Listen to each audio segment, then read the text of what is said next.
कथासागरच्या 139व्या भागात सगळ्यांचं स्वागत.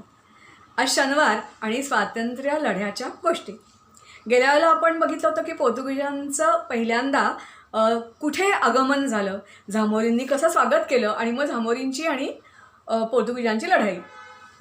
मात्र इथे ही लढाई थांबली नव्हती, तर यांचं वैर सारखं सुरूच होतं. ते कंटाळले होते आणि त्यांना दिलासा कोणामुळे मिळाला तर डच्चांच्या आगमनामुळे मिळाला. आज आपण तो जो भाग आहे सूत्र ते थोडं बघणार आहोत आणि दुसरा जो भाग बघणार आहोत तो असा बघणार आहोत की पोर्तुगीज आणि गोवा यांचं नातं माहिती आहे आपल्याला सगळ्यांना. पोर्तुगीजांना आपण जेव्हा हकलवलं किंवा लढाई करून त्यांना जायला लावलं ते गोव्यामधून लागलं. तर गोव्याचा संबंध काय? गोवा ही खरं बघायला गेलं तर सारस्वतांची म्हणजेच सरस्वतीची उपासना करणाऱ्या लोकांची भूमी. अतिशय संपन्न सगळ्याच बाबतीत. आणि त्याच्यावर मग कोणी तर अगदी सुरुवातीला चंद्रगुप्त मौर्य म्हणजे मौर्य घराण्यातलं मौर्य, त्यांनी सातवाहन, भोजराजा, चालुक्य, राष्ट्रकूट, शिलाहार, कदंब, देवगिरीचे यादव, विजयनगर या सगळ्यांनी राज्य केलं. मधल्या काळामध्ये मात्र 1350 ते 1492 बहामनी सुलतान त्यांनी राज्य केलं. आणि नंतर परत एकदा 1492 ते 1510 बिजापूरचा जो सुलतान होता त्यांनी राज्य केलं. आणि या बिजापूरच्या सुलतानाकडून पोर्तुगीजांनी ही जी काही भूमी आहे ही बळकावली, म्हणजे अशा जिंकून घेतली. एवढंच नव्हे तर तिथल्या हिंदूंनी यांना आमंत्रण दिलं की त्यांनी कंटाळले होते, मुघलांच्या जाचाला कंटाळले होते. त्यांनी सांगितलं की आम्ही तुम्हाला सगळी मदत करतो, आम्हाला 2 प्रकारचं स्वातंत्र्य द्या, धर्म स्वातंत्र्य द्या आणि दुसरी गोष्ट म्हणजे आमच्याचे कर कमी करा. आणि मग पोर्तुगीजांना गोव्यामध्ये एंट्री मिळाली. आणि अलेक्झांडर द ग्रेट हा युरोपियन होता, तसेच हे पण युरोपियन होते. बाकी जे मधले सगळे आक्रांत आहेत आपण पुढे बघणार आहोत ते कुठून आले होते तर आपलाच भाग होता ना, अफगाण, इराण, इराक तिथून, किंवा चीनच्या मागचा आशियातला जो भाग आहे तिथून हे सगळे शिकियांग वगैरे त्या भागातून सगळे हे आलेले होते. यांच्या बाबतीमध्ये पोर्तुगीजांच्या बाबतीमध्ये हे पहिले युरोपियन ठरले, दुसरे युरोपियन ठरले की ज्यांनी इथे अलेक्झांडर पण आला आणि निघून गेला, पण अल्बुकर्क याला हा मान मिळाला. हा पहिला असा गव्हर्नर ठरला की त्यांनी इथे पोर्तुगीजांचं राज्य म्हणून त्याला सांगितलं, गोव्याला राजधानी केलं. याच्याबरोबर तिकडचे जे कायदे होते, लिखित कायदे, ते इथे आले. हिंदूंना सुरुवातीच्या काळामध्ये 1510 ते 1560पर्यंत खूप स्वातंत्र्य होतं. त्यांची मदतही पोर्तुगीजांना झाली. आणि हा सगळा भाग आपण बघणार आहोतच आहोत. एकूण त्या मनाने सोपं त्यांना गोवा जिंकणं गेलं यांची मदत मिळाल्यामुळे. पण झामोरींचं काय झालं ते बघूया. तर हा जो झामोरींचा राजा होता, या झामोरींच्या राजामध्ये जसे पोर्तुगीज पहिले आले तसे डचही या भागामध्ये पहिले आले, ब्रिटिशही या भागामध्ये पहिले आले. आणि या डच्चांनी मदत या झामोरींना केली. कशी केली तर त्यांच्यामध्ये सौदा झाला की तुम्हाला आम्ही जागा देतो वखारीला आणि त्याच्या अगेन्स्ट तुम्ही आम्हाला पोर्तुगीजांशी लढायला मदत करा. त्याप्रमाणे त्यांनी मदत केली. अर्थातच या मधल्या काळामध्ये डच आणि ब्रिटिश, आपला इतिहास असा आपल्याला वेगळा तोडता येत नाही. हा आशियाचा वेगळा, भारताचा वेगळा, चीनचा वेगळा. युरोपामध्ये ज्या घडामोडी घडत होत्या त्या घडामोडींच्या कारणामुळे डचांनी ब्रिटिशांना मुंबईची बेटं दिली वगैरे, हा सगळा भाग परत आपल्याला जाईलच. पण ह्या सगळ्या काळामध्ये मग झामोरींनी ब्रिटिशांशी सुद्धा संधी केली. 1615मध्ये त्यांनाही वखारीला जागा दिली आणि त्यांना मुघलांच्या विरुद्ध लढण्यासाठी मदत मागितली, पोर्तुगीजांच्या विरुद्ध लढण्यासाठी पण मदत मागितली. आणि त्यांची आपापसात भांडणं, सगळ्यांना व्यापारावर सुप्रीमसी, त्यामुळे त्यांना मदतही मिळाली. आणखीन एक जो भाग आहे म्हणजे मधल्या काळामध्ये ह्या म्हैसूरचा जो हैदर अली होता, त्या हैदर अलीनी या केरळवर हल्ला केला, आक्रमण केलं. त्याच्यामध्ये हैदर अली जिंकला आणि राजाला प्रचंड वाईट वाटलं, कारण मुघलांची स्वारी, मुघल जिंकणं म्हणजेच हत्या, देवळं फोडणं, कत्तली, धर्मपरिवर्तन, हे सगळं ऑटोमॅटिक येत राहतं. त्याला असं वाटलं की अरे बापरे, आपण आपल्या प्रजेचं संरक्षण करण्यात कमी पडलो. आणि म्हणून राजाने आपल्या राजवाड्यातच स्वतःला जाळून घेतलं, राजवाडा पेटवून दिला आणि आत तो बसून राहिला. आणि तो जरी अशा प्रकारे त्यांनी जीवन संपवलं, त्याचे 2 मुलगे होते, कृष्णवर्मा आणि रवी वर्मा, हे मात्र परत एकदा हैदर अलीच्या विरोधात उभं राहिले. मात्र यावेळेला त्यांना मदत कोणी केली असेल तर डच आणि ब्रिटिश यांनी मदत केली. खास करून ब्रिटिशांनी मदत केली आणि ब्रिटिशांनी मग नंतर ह्यांना यांची जमीन परत दिली, जिंकून घेतलं, हकलवून दिलं. मात्र बाकीची संस्थानं जशी खालसा केली तशी ही पण संस्थानं खालसा केली, याला जहागीर दिली आणि जमीन वगैरे होती ती परत देऊन टाकली. मात्र हा जसा त्यांनी पोर्तुगीजांशी लढा दिला केरळनी, तसं ब्रिटिशांच्या विरुद्धसुद्धा लढा दिला. आपल्याला जर आत्ता सगळं डिटेलमध्ये नाही बघता येणार आहे, पण 1798, 1800, 1801, 1803, 1804 असे जवळजवळ 20 लढे या भागामध्ये ब्रिटिशांच्या विरुद्ध दिलेले आपल्याला आढळतात. वारंवार उठाव झाले आणि मग ब्रिटिशांनी ह्यांना आपलं मांडलिक केल्यानंतर किंवा आपलं संस्थान खालसा केल्यानंतर 47पर्यंत त्यांच्या ताब्यात आणि मग भारतात हे विलीन झालं. आता आपण वळूया परत कोची आणि कन्नौर वगैरे हा जो सगळा भाग आहे तिथून पोर्तुगीजांना हाकलून तर लावलं. पोर्तुगीजांची मनीषा काय होती, वास्को ड गामा जो भारतात आला तो नुसता आला नव्हता, व्यापाराच्या बरोबर त्याला पोर्तुगीजच्या राणी तिने जी मदत केली होती त्याला तो वचन देऊन आला होता की तुझी सत्ता मी भारतामध्ये स्थापन करीन. त्याला त्याची सत्ता स्थापन करायची होती. वास्को ड गामाला फारसं नाही जमलं, पण त्याच्यानंतर जे कोणी गव्हर्नर येत गेले त्यांना मात्र हे जमलं. आणि मी तुम्हाला म्हटलं तसं की गोव्यात यायचं आमंत्रण गोव्यातल्या लोकांनीच दिलं. तो जो राजा वगैरे नव्हता, त्यांना कोणी असे छोटी इतक्या राजांनी राज्य केल्यानंतर तुकडे पडलेले होते. कोणीही सरदार एवढा नव्हता की तो विरुद्ध त्याच्या आवाज उठवू शकेल. पण तिमोजी नावाचा एक जो सरदार होता त्याच्याकडे 2-3 हजाराची फौज होती. त्यांनी ह्या पहिल्यांदा संपर्क केला पोर्तुगीजांशी आणि त्यांना आमंत्रण दिलं की तुम्ही इथे या, आम्ही सगळे हिंदू जाचाला कंटाळलो, तुम्ही आम्हाला धर्मस्वातंत्र्य द्या आणि कर कमी करा, आम्ही सगळेच्या सगळे तुम्हाला साथ द्यायला तयार आहोत, आम्हाला मुघलांच्या जाचातून सोडवा. म्हणून मांडवी नदीतून प्रवेश करून हे पोर्तुगीज आले. गंमत म्हणजे इथेच हिंदूंचीच मदत असल्यामुळे, मुसलमान पण तिथे खूप होते नाही असं नाही, पण हिंदूंची मदत असल्यामुळे अगदी सहजपणे त्याला पणजीवर ताबा मिळवता आला. पण याला नक्की खात्री होती पोर्तुगीजांना, अल्बुकर्क अत्यंत हुशार अशा प्रकारचा हा गव्हर्नर होता. त्याला माहिती होतं की आपल्याला जरी पहिलं यश मिळालं असलं फटक्यात, पणजीवर ताबा मिळवणं सोपं गेलं असलं तरीसुद्धा हा जो नवाब आहे तो गप्प बसणार नाही आहे. तसंच झालं. वर्षभराच्या गॅपनंतर हा फौलाद खान नावाच्या सरदाराला त्यांनी पाठवलं 40,000 फौज देऊन. मात्र मधल्या काळामध्ये पोर्तुगीज गप्प बसले नव्हते, बिलकुल गप्प बसले नव्हते.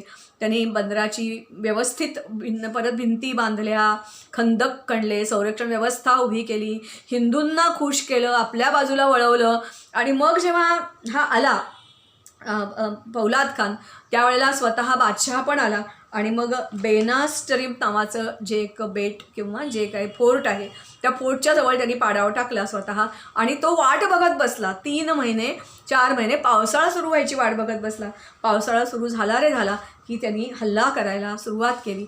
गंमत म्हणजे हा हल्ला एवढा जबरदस्त होता कारण पोर्तुगीजांची संख्या त्या मानाने कमी होती, त्यांच्याकडची जी सामुग्री आहे ती त्या मानाने अवजड होती, ह्या लोकांना इथल्या परिचय होता. गंमत म्हणजे जेव्हा त्यांनी हल्ला चढवला फौलाद खाननी, तेव्हा तिथले जे स्थानिक मुस्लिम होते तिथले ते बंड करून उठले, ते त्याला काय गद्दार झाले असं आपण म्हणूया. आणि मग ही लढाई जी सुरू झाली त्या लढाईमध्ये पोर्तुगीजांना कळून चुकलं की आता आपल्याला काही इथे निभाव लागणार नाही, परतीचा मार्ग केला पाहिजे. मग त्यांना एकच मार्ग शिल्लक होता, कारण प्रचंड प्रमाणात त्यांच्यावर जमिनीच्या बाजूने हल्ला होत होता. आणि मग त्यांनी मागच्या बाजूनी बोटीतून सुटायचं आणि मांडवी नदीमध्ये परत उतरायचं ठरवलं. मात्र मधल्या काळामध्ये त्यांनी बाहेर पडताना ज्या मुघलांनी किंवा ज्या पोर्तुगीज लोकांनी कंटाळून, खूप दिवस चालला होता ना हा हल्ला वेढा, तर कंटाळून ज्यांनी मुस्लिम धर्म स्वीकारला होता किंवा तटावरून किंवा गद्दारी करायचा प्रयत्न केला होता त्या सगळ्यांना त्यांनी मारून न टाकलं.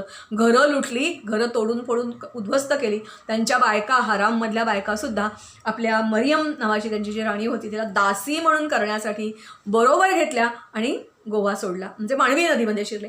नदीमध्ये शिरले म्हणजे त्यांची सुटका झाली असं नव्हतं, कारण मांडवी नदीच्या दोन्ही तीरावर मुघल फौजा होत्या. पावसाचे दिवस होते, पाणी गढूळ होतं, अन्नधान्य कमी होतं, त्यांच्याकडे प्यायला पाणी नाही, मासेमारी करता येत नाही कारण सगळंच पाणी गढूळ झालेलं दिसत नव्हतं. काही खूप हाल होत होते. काही जण मुघलांना जाऊन मिळायचा विचार करत होते. याचा सुगावा लागता त्यांनी त्यांना कैद केलं, पकडलं, मारलं आणि धाक बसवला. असं नाही करून चालणार, कारण आपलं ध्येय खूप वेगळं आहे. छोट्याशा यांनी आपण असं नामुळे धुवून नाही चालणार.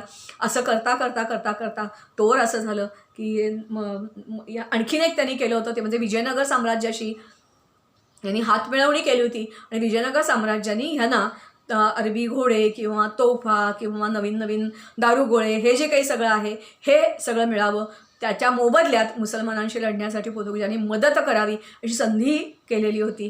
पोर्तुगीज नंतर मग विजयनगर साम्राज्याने एक रायचूर नावाचा भाग या पोर्तुगीजांना असाच दिला. का दिला? मदत व्हावी त्यांची मुघलांशी लढताना म्हणून दिला गेला. यावेळेला परत ह्या फौज त्याला काही फारसं जमलं नाही करायला या पौलाद खानाला. मात्र त्याला तोवर बातमी कळली की विजयनगरचा राजा त्याच्यावर चालून येतोय. हे कळल्याबरोबर निजाम मग परत फिरला आणि त्यांनी पोर्तुगीजांचा पाठलाग सोडून दिला. मात्र परत त्याला माहिती होतं की इतकं सहजासहजी असं होणार नाही आहे, परत एकदा ते नक्कीच चालून येतील. मधल्या काळामध्ये यांनी आसपासची काही बेटं ताब्यामध्ये घेतली, संरक्षण व्यवस्था आणखीन कडक केली. मधल्या काळामध्ये त्याला आणखीन पोर्तुगालच्या मदतीला 20 शिप्स पाठवली गेली. मलाक्काला ऑलरेडी यांची वसाहत होती, तिथे राज्य होतं यांचं. त्या मलक्का बदनावरून त्यांनी काही मदत मागवली. त्याच्याशिवाय आणखीन एक मध्ये घटना घडली ती म्हणजे केरळचे जे झामोरीन होते त्या झामोरीन राजांनी परत पोर्तुगीजांना परत एकदा बोलवलं. का बोलवलं बरं? कारण परत त्यांना हल्ला करणार मुघल असं जे होतं त्याला बोलवलं. हे गेले, धावत धावत गेले, भांडण झालं होतं तरी गेले. मजा म्हणजे झामोरीनला मदत त्यांनी केलीच केली, पण त्याच्या मोबदल्यात झामोरींनी आपली जवळजवळ 15,000 फौज या पोर्तुगीजांना लढायला दिली. म्हणजेच पोर्तुगीजांची फौज, झामोरींची फौज, विजयनगरचं पाठिंबा आहे ते त्याला कोंडीत पकडणार आहेत. आणि हा जो मगाशी मी म्हटलं तुम्हाला तिमोजी, हे हिंदू तिथले, हे सगळे ह्याच्याबरोबर आहेत हे कळल्यानंतर मग परत यांनी आणखीन भक्कम अशा प्रकारचे काय म्हणूया आपण संरक्षण व्यवस्था केली. आणि परत मग पावसाचे दिवस संपल्याबरोबर 15 ऑगस्टला पोर्तुगीज जे आहे ते कन्नागोर नावाचा जो किनारा आहे तिथे उतरल्या त्यांनी आधी पाणी, स्वच्छ पाणी, किती महत्त्व असतं बघा, ते त्यांनी मिळवायचा प्रयत्न केला. त्या ठिकाणी जो किल्ला होता त्या ठिकाणी 15-25 ऑगस्टला मुसलमान जो आता मात्र पौलाद खानाच्या दुसरा एक त्यांनी सरदार पाठवलेला होता त्यांनी हल्ला केला. त्यांनी हल्ला केल्यानंतर अर्थातच घनघोर लढाई झाली आणि घनघोर लढाईमध्ये अर्थातच पोर्तुगीज मात्र जिंकले. ही लढाई खूप दिवस चालली. पण शेवटी 2 बाजूनी त्यांनी हल्ला केला. पश्चिमेच्या बाजूनी केला आणि अर्थातच उत्तरेच्या बाजूनी केला. उत्तरेच्या बाजूला स्वतः हा अल्बुकर्क होता आणि पश्चिमेच्या बाजूला जे 2 सरदार होते. उत्तरेकडून त्यांना नाही काही फारसं त्याला करता आलं, कारण संरक्षण व्यवस्था ह्याला वाटलं होतं त्याच्यापेक्षा अधिक पक्की होती. पश्चिमेकडून मात्र यांनी दार त्याला बंद करून दिलं नाही. परत हे जे काही अरब त्या ठिकाणी पर्शियन आणि तुर्की अशा प्रकारची फौज होती आणि ती पर्शियन आणि तुर्की जी फौज होती ती अत्यंत क्रूर मर्सिनरी होते. ते नुसते सैन्य नव्हतं, मर्सिनरी होते. यांनी दरवाजा बंद करू द्यायचा नाही असं ठरवलं. मात्र यांनी दरवाजा बंद करू द्यायचा नाही, त्याला बंद करायचा होता, त्यांना करायचा नव्हता. ह्या सगळ्या गोंधळामध्ये पोर्तुगीजांचंही नुकसान होत होतं. मात्र कोणीतरी थोडीशी टोळी या पोर्तुगीजांची वर शिरली आणि त्यांनी पोर्तुगीजांच्या नावाने चक्क जोरजोरात विजयाच्या घोषणा द्यायला सुरुवात केली. किल्ल्यात एकच गोंधळ माजला. हा गोंधळ माजल्यानंतर तिथले जे कोणी सरदार असतील त्यांना आपली फौज एकत्र करण्यामध्ये कितीतरी वेळ गेला. मात्र तोपर्यंत पोर्तुगीज बाकीचे जे होते ते सगळे यांच्यावर चाल करून आले आणि त्यांना अर्थातच मी म्हटल्याप्रमाणे हा जो नंतरचा जो किल्ला आहे तो जिंकला गेला. काउन्सिल बनवली गेली. त्यांनी संरक्षणासाठी म्हणून ही काउन्सिल बनवलेली होती. मुस्लिमांना रोखलं गेलं. 8 दिवसाच्या युद्धानंतर इतका जबरदस्त मारा पोर्तुगीजांनी सुद्धा केलेला होता की किल्ल्याच्या सगळ्या ज्या भिंती होत्या त्या कोसळलेल्या होत्या. उत्तम बंदर या ठिकाणी जे होतं पणजी किंवा आणखीन कोणती त्या बंदरावर यांनी वर्चस्व हे केलं.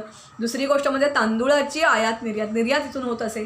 त्याचबरोबर तिथल्या लोकांना तांदूळाची निर्यात परत जोरात सुरू झाल्यामुळे पैसे मिळायला लागले. जहाज बांधणीचा उद्योग तिथे होता. कित्येक जहाजं या मुघलांनी बांधलेली पण अर्धवट पडली होती. ती त्यांनी बांधण्यासाठी पोर्तुगालवरून नाही तर इथल्या स्थानिक लोकांना रोजगार दिला. लोकांच्या हातात पैसा खुळखुळायला लागला. आणखीन एक त्यांनी केलं की घोड्याचा व्यापार, अरबी जे घोडे यायचे ते युद्धाचे घोडे, मग विजयनगर साम्राज्य असून दे किंवा नवाब असून दे, त्यांना इथून घ्यावे लागायचे. त्याच्यावर त्यांनी बंधनं आणली आणि चढ्या किमतीमध्ये यांना आता हे घोडे विकत घ्यायला लागले. शेवटी मी म्हटलं तसं की विजयनगरची संधी केल्यामुळे रिसोल जे होतं ते त्यांनी बहाल केलेलं होतं. मुघलांच्या विरोधात हे दोघं एकत्र आलेले होते आणि 1530मध्ये आता पणजी आहे, आजूबाजूचा हा एरिया आहे, त्याच्यात पाय घट्ट रोवल्यानंतर कोचीनचं जे ऑफिस होतं ते वखार होती ती त्यांनी गोव्यात आणलं, गोव्यात प्रमुख केंद्र केलं. इतके दिवस तिथे जी न्यायव्यवस्था होती ते आपल्याकडे जसा ग्रामपंचायती वगैरे तसा भाग होता. आता मात्र पोर्तुगीजांचे कायदे आले, कोर्ट आलं. त्याच्याशिवाय त्यांनी तिथे एक काय म्हणूया आपण ज्याला पोर्तुगीज स्टेट ऑफ इंडिया असं डिक्लेअर केलं गेलं. तर वास्को ड गामाचं तेव्हाचं जे स्वप्न होतं ते आत्ता पूर्ण झालं. वास्को ड गामा 1497मध्ये आलेला होता. 1530मध्ये हे पूर्ण केलं गेलं. म्हणजे हा जो अल्बुकर्क आहे तो हिंदूंच्या काळामध्ये त्यातला खूप सवलती दिल्यामुळे तिथे त्याचा देह नेला 1565मध्ये. इतकी वर्ष जेव्हा तो पडून होता तेव्हा जसे पोर्तुगीज त्याच्या आपण काय म्हणूया शवपेटी होती त्याला जसे जायचे, जे हिंदूंनी पण देऊळ बांधलेलं होतं आणि आपल्या देवाप्रमाणे ह्यालाही ते देव मानायचे, कारण मुघलांच्या ह्याच्यातून त्यांनी सुटका केलेली होती. तेव्हा असं गोव्यामध्ये पाय रोवले पोर्तुगीजांनी. नंतरच्या काळामध्ये पोर्तुगीजही थोडेसे आक्रमक झाले, तो भाग आपण पुढे बघूया, शिवाजी महाराजांनी कसं त्यांना तोंड दिलं वगैरे वगैरे. पण आज आपण इथे थांबूया. गोव्यात पोर्तुगीजांनी पाय कसे रोवले हा आपला आजचा टॉपिक होता. नमस्कार.